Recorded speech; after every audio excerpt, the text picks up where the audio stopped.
Hey folks, you are tuning in to Common Groundwater, a podcast by the Michigan Environmental Council, where we talk about environmental issues felt across the state. We go down, bring out the nuance, the stories, and the solutions to them. I'm Beau, your host, and I'm joined today by President and CEO of the Michigan Environmental Council, Conan Smith. Hey y'all. Conan, thanks for being here. Beau, it's great. I'm so excited to talk to you about this stuff today. Yeah, and so for the folks in the audience, we are on the second episode of our A Better Bottle Bill podcast mini-series where we're talking about Michigan's bottle deposit system, where you buy a carbonated beverage that's canned or bottled, you drink it, you clean it out, take it back into the system, you get some money back.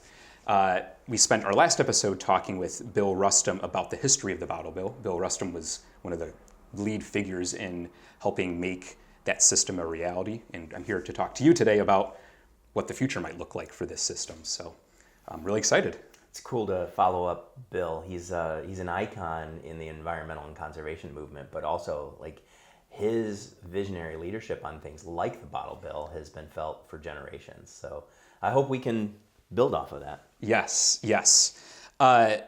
When I kicked off our podcast mini-series around the bottle bill, I asked Bill Rustum what his favorite returnable bottle or can was. It was a little fun icebreaker. Yeah, So since we're talking about the future, I figured I'd set us up a little bit and ask you what your favorite beverage is that cannot be returned. Right, okay.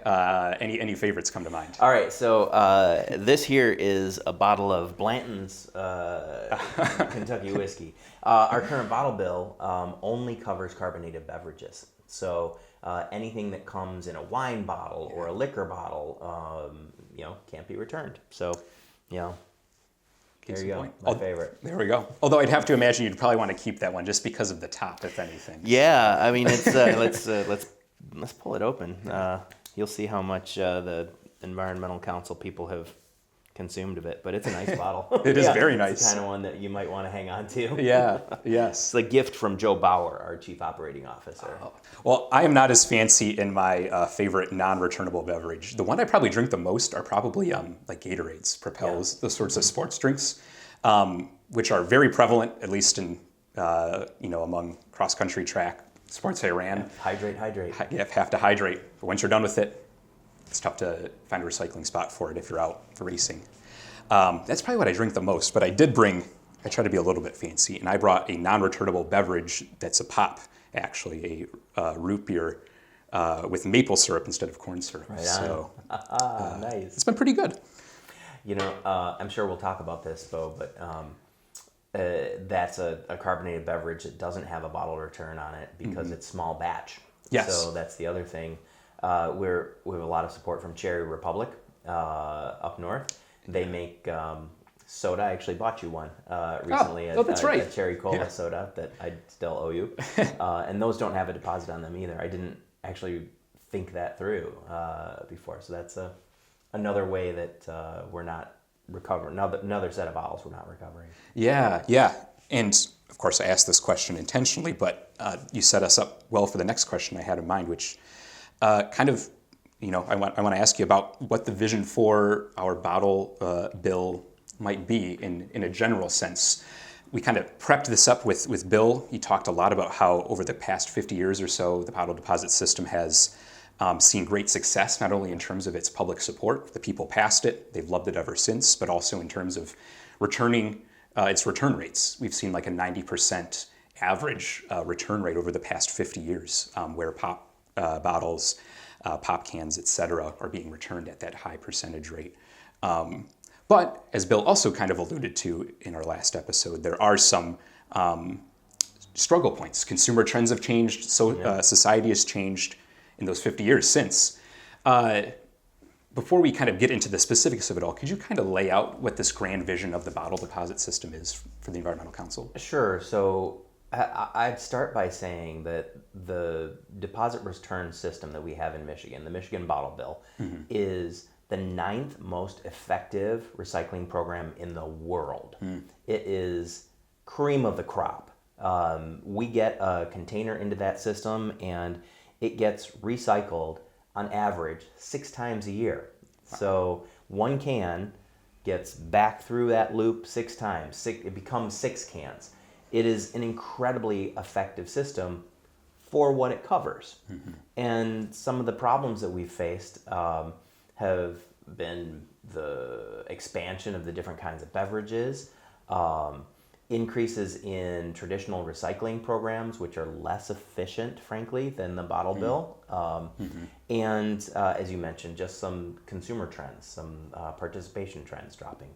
So what we've been talking about in the environmental community is modernization of the bottle bill. So this was a law that was enacted by the people, as I'm sure Bill said, back in the 1970s, which makes it very difficult to amend.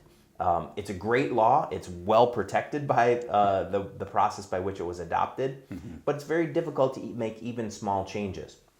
What we need is a really comprehensive rewrite of the bill because 50 years later, everything has changed. Yes. So in terms of the big vision, we want to see that ninth most effective recycling program expanded to cover the rest of the materials.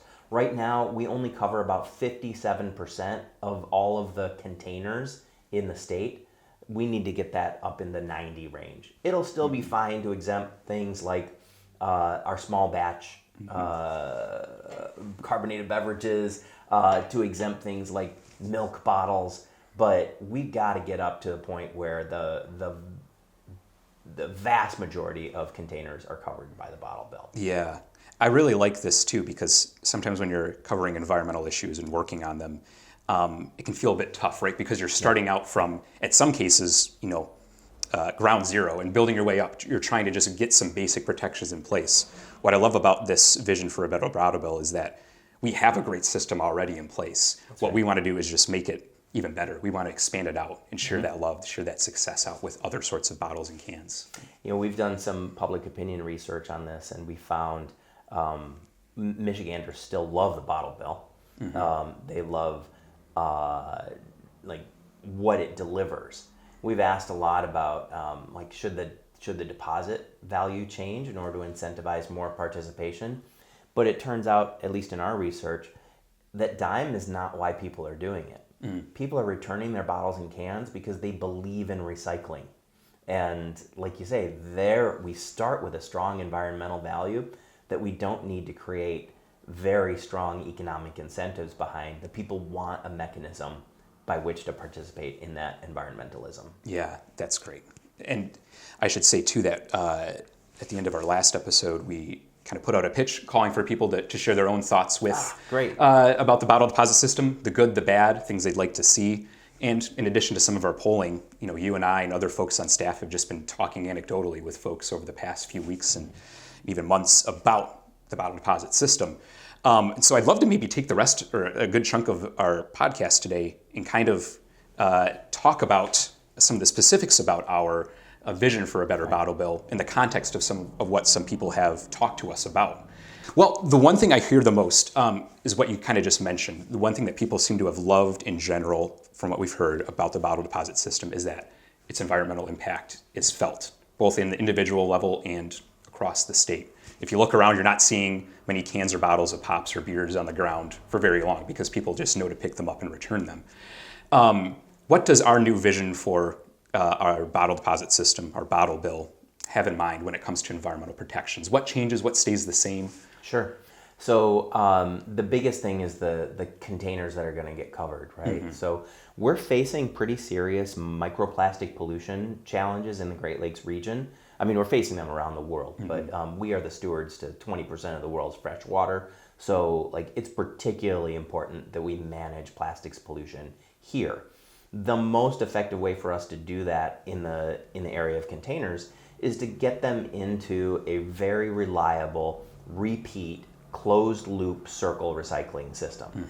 And now that we have a bunch of new beverages out there and new kinds of containers, most of those containers are plastic and not aluminum. So we need to expand the coverage in order to make sure that waste product is actually staying in a closed loop system. That's the primary environmental benefit, still ending pollution or reducing pollution via recycling.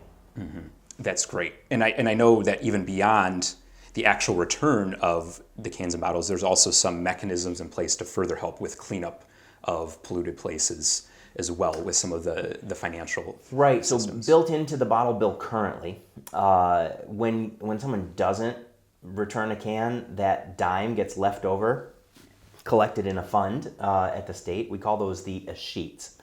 Of that dime, 75% of it, 7.5 cents, currently goes to clean up contaminated sites around the state. We want to maintain the ability of the state to do those kinds of cleanups, but in all candor, it's kind of a weird inclusion in the bottle bill. So if I say to you, don't return this can so that we can clean up sites, then I'm harming the recycling program in order to fund a different cleanup program. We don't want that tension, right? So we've got to correct that distribution. The way we plan to do that is this. For the first several years, we're going to take a big chunk of those sheets and put them in an endowment fund for contaminated sites cleanup. So we protect that function moving forward. But ultimately, we're going to move those dimes into supporting better recycling programs, both improving the deposit return system, the bottle bill, so that we can do it in more places, that it's easier for consumers to return things, but also supporting research and education around recycling generally, so we ramp up general public participation in that part of the environmental challenge. Gotcha. So as we mentioned at the start of the episode, about 90% of people, or of cans and bottles that are part of the bottle deposit system are being returned through that system. But for that 10% that aren't, what we're kind of proposing will kind of almost help ramp up that rate even more to get beyond that 90% sort of average. Exactly. Well, I'll tell you this, like a little nuance on what has happened with deposit returns since the pandemic. That 90% average is across the entirety of the life of the bottle bill, so about 50 years. In the last 4 years, we've seen a plummeting level of participation. It's dropped to 75%. And so we've started asking questions about, like, well, what's caused that? Well, people may have gotten in the habit of putting their returnables in the recycling bin. Now, that's the next best thing that they could do with them, to be sure. But some people are actually throwing them away, and some people are littering with them. And so in order to transform that 75%, back up to 85 or 90%, we've got to do a fair amount of public education. It's really important that people understand the benefits that come with the bottle return system compared to curbside recycling programs, and that people understand that this is such an iconic thing in Michigan that we redevelop pride in the program so that people feel good about participating in it.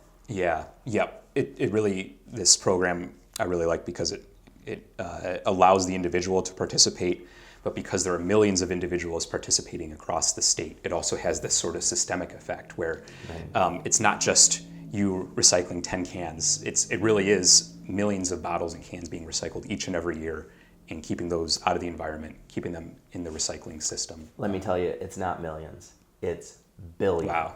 So our sheets every year since the pandemic have been about $100 million a year. So that's the unrecovered dimes, right? So $100 million is a billion cans, right? And those are the ones that aren't getting recycled.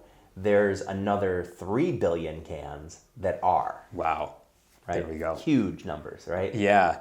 And maybe this sets us up for the intermission and the second half of our episode today, because there are, as we mentioned, a lot of sorts of beverage containers that aren't being included in this system, which I'd have to imagine is also in the billions in that case as well. So we'll take a quick break, and then Conan, I'd love to hop in and talk about some of the cons of sorts that people have kind of brought up to us and how we can kind of manage them. Sounds good. Great. Okay. Well, folks in the audience, stay tuned. You'll hear a quick word from our sponsor, Kelsec Incorporated, and then we'll be back.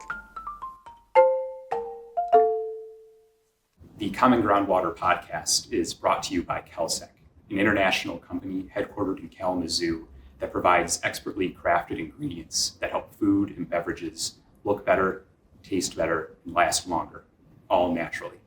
CalSec has set aggressive goals to send zero waste to landfills by 2030 and to create net zero greenhouse gas emissions by 2050.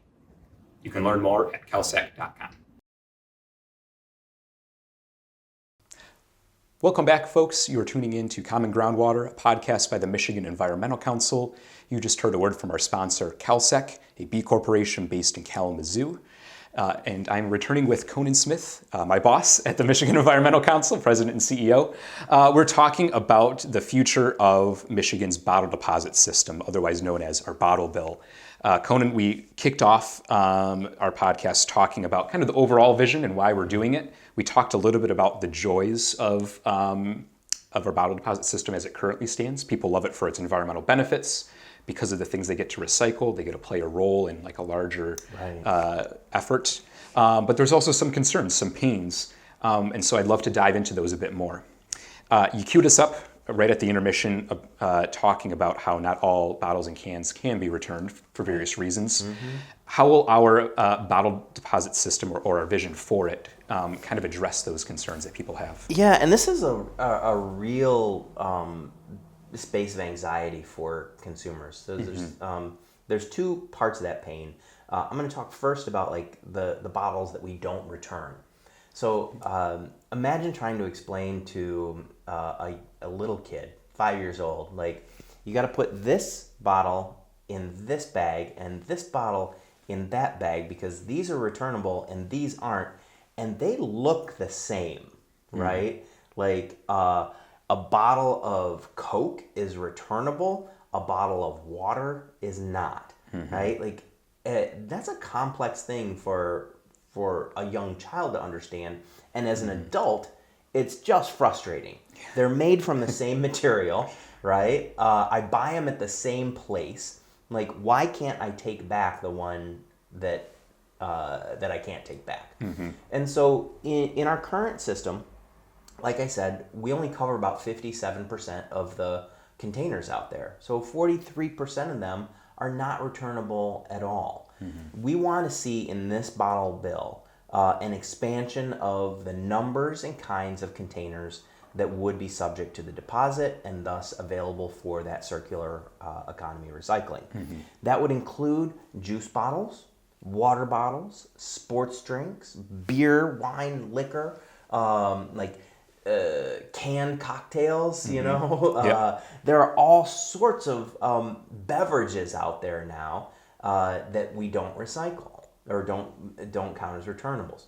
Some of that's because they are new, have never been invented before. Some of those reasons are they weren't included in the first bottle bill as we were trying it out. Now that we know it's a successful program, that people will do it, let's put it on as many containers as feasible.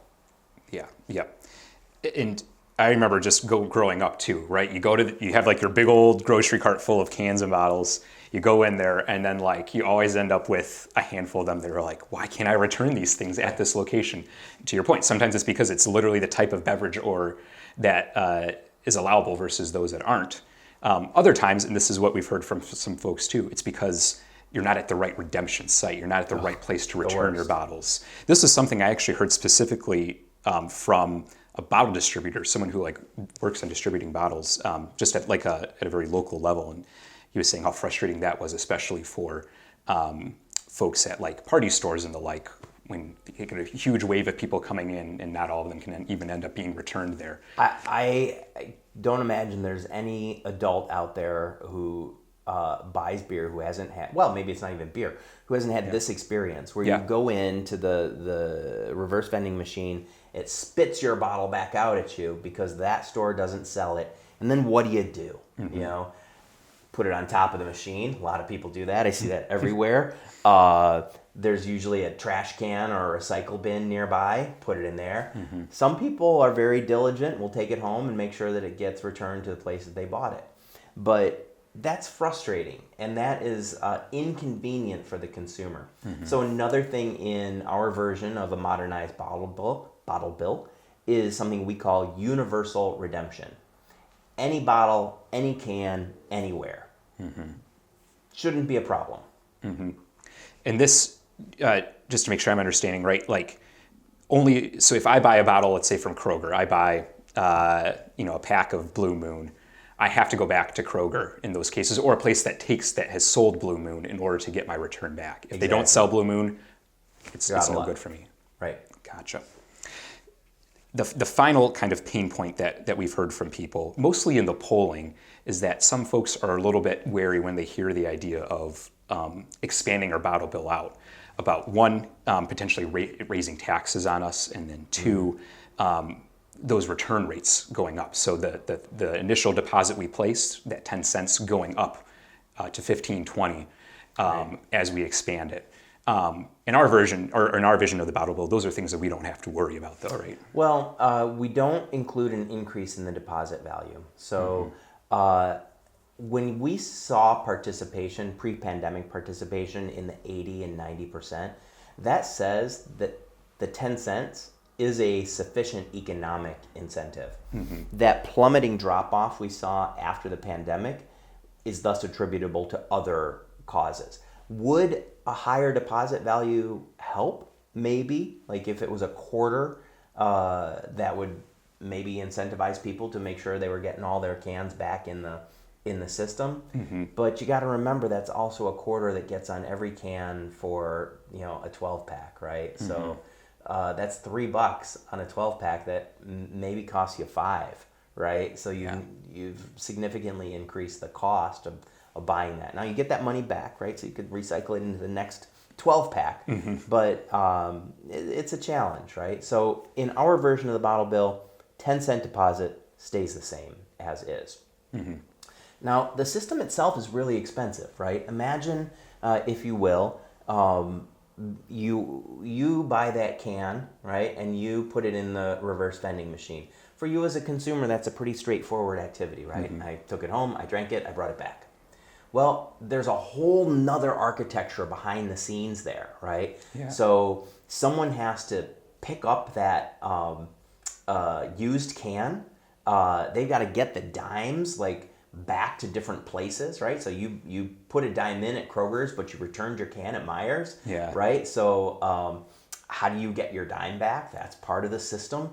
Those cans, once they've been collected, they've got to be transported, shredded, turned back into raw material in order to be created into a bottle or a can again.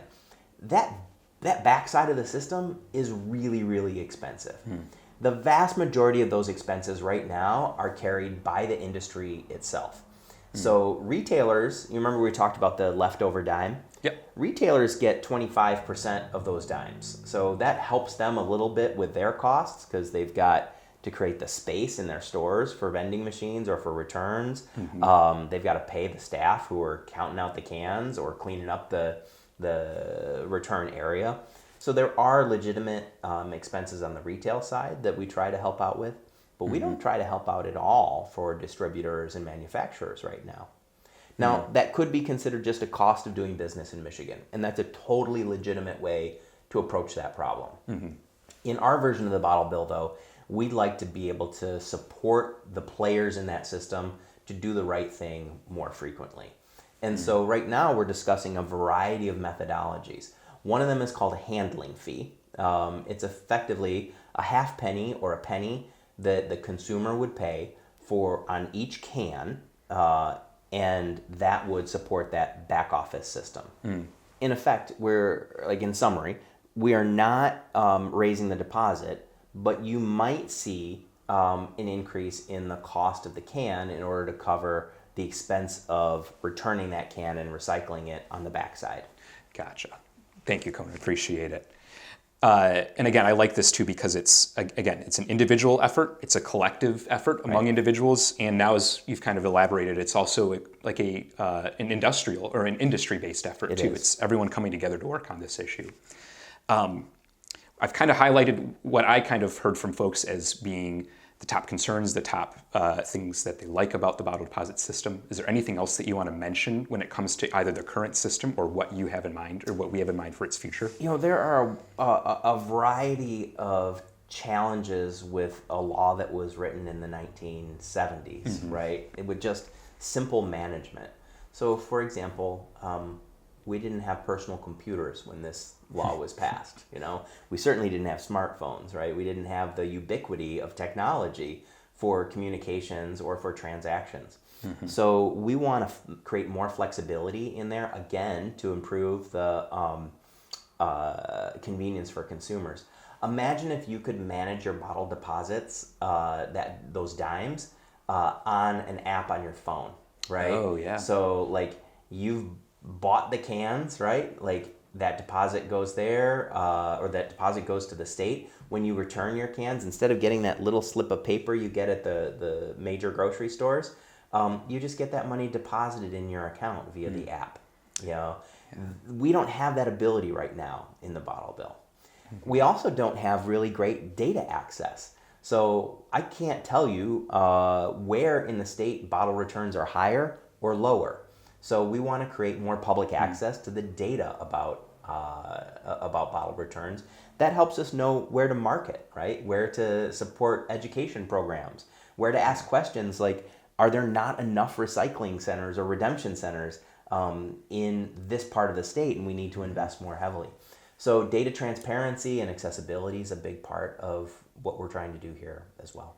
Wonderful. A truly holistic sort of effort here, not only on the expansion of the sorts of products that we have included in the system, but also expanding the system's capabilities itself, right, and the technical end of things. So there are a couple other things I'd love to share with folks about what we do with the leftover dimes. Yeah. Right. So right now, that's $100 million a year. We, of course, want that to go down, right? We want more people returning their cans so that there are fewer sheets out there. But we want to change how that $100 million actually gets expended. I mentioned protecting the fund for contaminated sites cleanup, but there are two other things that we really want to make sure happen with those leftover dimes. The first is reinvesting in the recovery fund. We call it the Materials Recovery Fund. Reinvesting in our recycling programs and supporting investments at the retail or industrial level.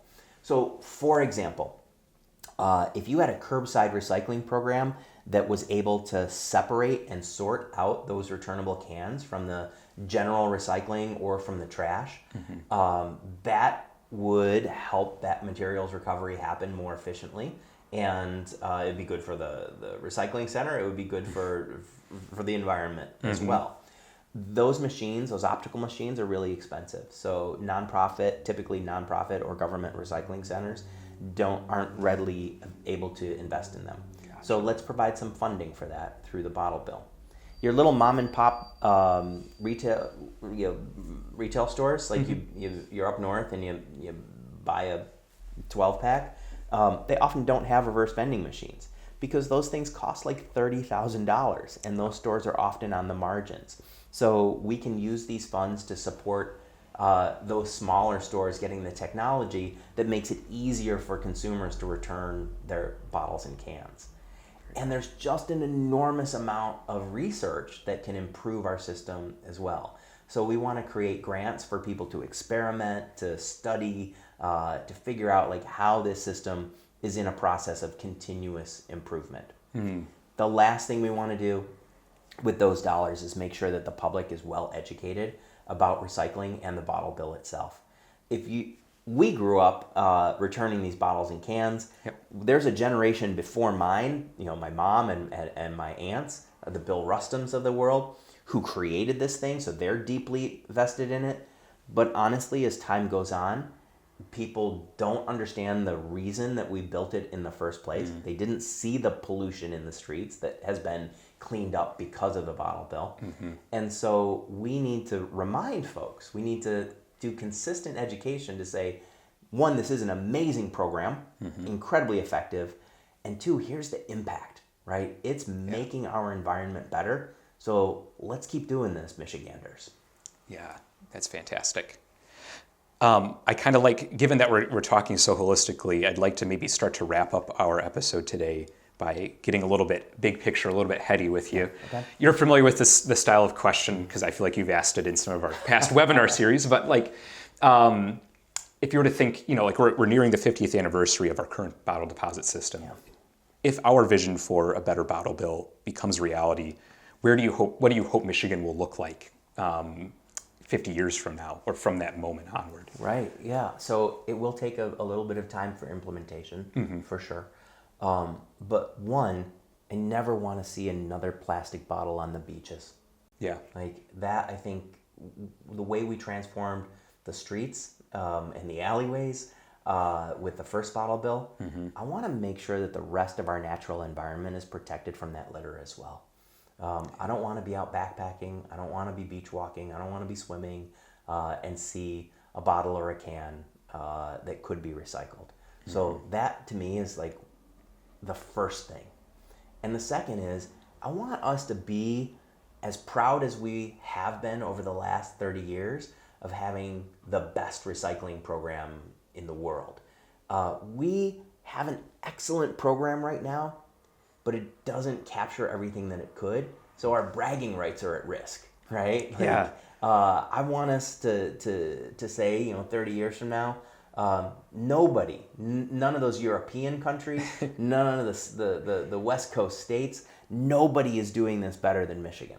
Yeah. I mean, and the bottle deposit system just feels, at least, again, for you, like your generation and mine, feels so inherently Michigan. It's like a Michigander sort of thing. I mean, Seinfeld episodes are an episode is created around it, right? Like Exactly. people want to come here to like deposit their cans, which is illegal. But it's Don't do that. Yeah, do not do that. But it's such an inherently Michigan thing, and I love that last bit about making that love felt across the generations and then making it known internationally as well. Here. Yeah. Conan, anything else that you want to add? Anything I missed out on today? Anything you want to leave us with? So I think, if anything, I want people to know there's active engagement on this issue. So there's excitement in the legislature about making some of these changes. The environmental and conservation community is unifying. So back in the 1970s, a lot of this effort was led by the Michigan United Conservation Clubs, and bless them, they are right there at the table again, fighting for this stuff. We've added in organizations like the Nature Conservancy, the League of Conservation Voters, the Sierra Club. This is a moment, where we really can coalesce, make some good and important change for the state. Wonderful. Conan, I will leave it at that then. All right. Positive words. Thanks so much. Yeah, It's thank been you great. so much, Conan. Really appreciate it. And thanks to our audience, too, for tuning in. Much like last time, we'll have some links available for you all in the description of our podcast. That'll include a place for you to keep up to date on our efforts at the Environmental Council and in the larger movement around the bottle bill. We'll continue to have that form in place where you can share your thoughts about the bottle deposit system.